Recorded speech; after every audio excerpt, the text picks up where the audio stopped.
Back at it again. We got hayrake. Ah, there's the old hayrake. Okay, so here's what's about to happen here on the Pandy farm right now. The old H&S high capacity rake is getting air in its tires.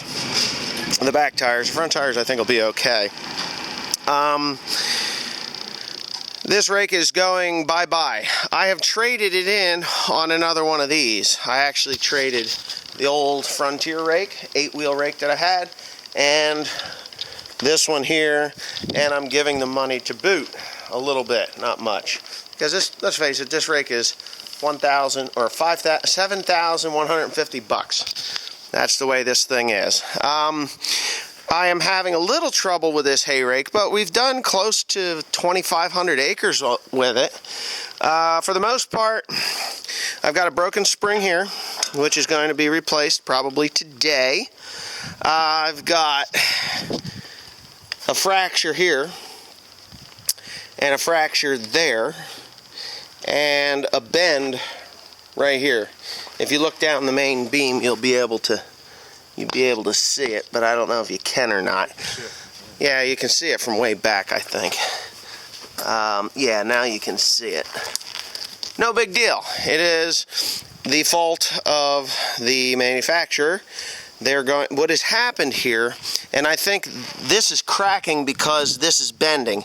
This hydraulic cylinder, this hydraulic tilt cylinder, is actually pulling the center of this rake inward.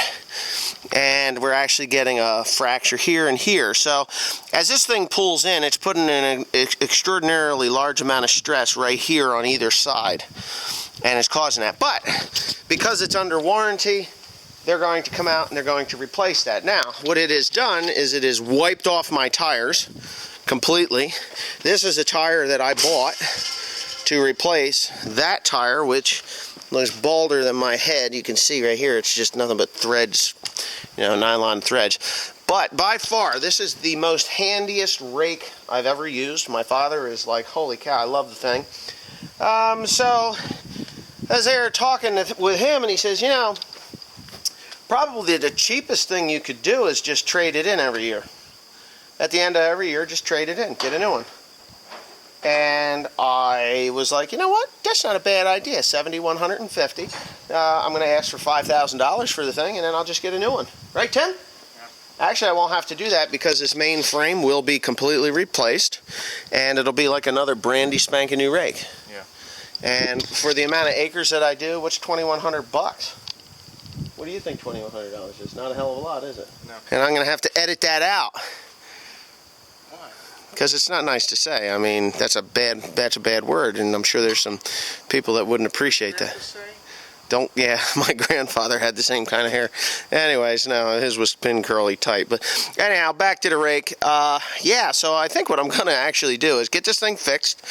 I'm dropping that one off, and I'm picking up another one of these because I bought two because I need a spare. You always need a spare in this mulch hay business. Now, I know a lot of you guys are like, well, you need a spare baler too. Well, I don't need a spare baler. Don't have room to put it in. A, I don't have room to put it in, and B, it's like $180,000. I can't pull $180,000 out of my ass to have a spare baler. Yeah, I could get a $50,000 baler, but that's a joke too. Then I'm still maintaining an old baler and problems with my main baler, so that's just not going to happen. And I don't have enough ground to warrant two big square balers at this time. Maybe I'll get a 4x4 Heston, I don't know. Who knows? My neighbors, they seem to think that the Heston 4x4 is the way to go, but the minute you get a little dew on the ground, it shuts you down. And I don't like to be shut down, if you didn't know that. So anyways, back to this rake. I'm very happy with it. I just think that this little piece here is the cause of that and that. And as a matter of fact, I know it is, because what's happening is that's pulling forward, which is putting stress on these pins, which is actually putting stress right here. Plus, there's a lot of weight. When I do get this new rake, I'm actually going to lay steel across the top from here to here. I'm going to weld it, and I'm going to make a piece here from there to there. I'm going to notch it out here and I'm gonna gusset that in. That should give me more than enough extra strength on this beam to protect it from bending again. And then whoever gets the rake the next time, it might end up that the rake gets to stay here a couple of years instead of being traded in every year. But this rake here, probably gonna trade it in. I don't know. We'll get it fixed up, maybe use it again next year, or you know, I don't know. But I'm going to pick up a brand new one right now. Right, Tim? Yeah, right. All right, so enough of me yammering on about this this hay rake. My problem with this hay rake was always back here. These are very hard to grease, and finally broke it out. I did weld it all back together again, same thing there. Was starting to break. I think it was starting to break. No, I just can't get grease in the damn thing, so it's just issues. One issue after another, so I'm tired of having issues with this one. These are great rakes. I've had this thing for about 4 or 5 years, and now it's on its way down the road. This rake was $18,000. That rake was... yeah, that rake was $71.50. So this one goes. I like that. That thing is so much handier than that.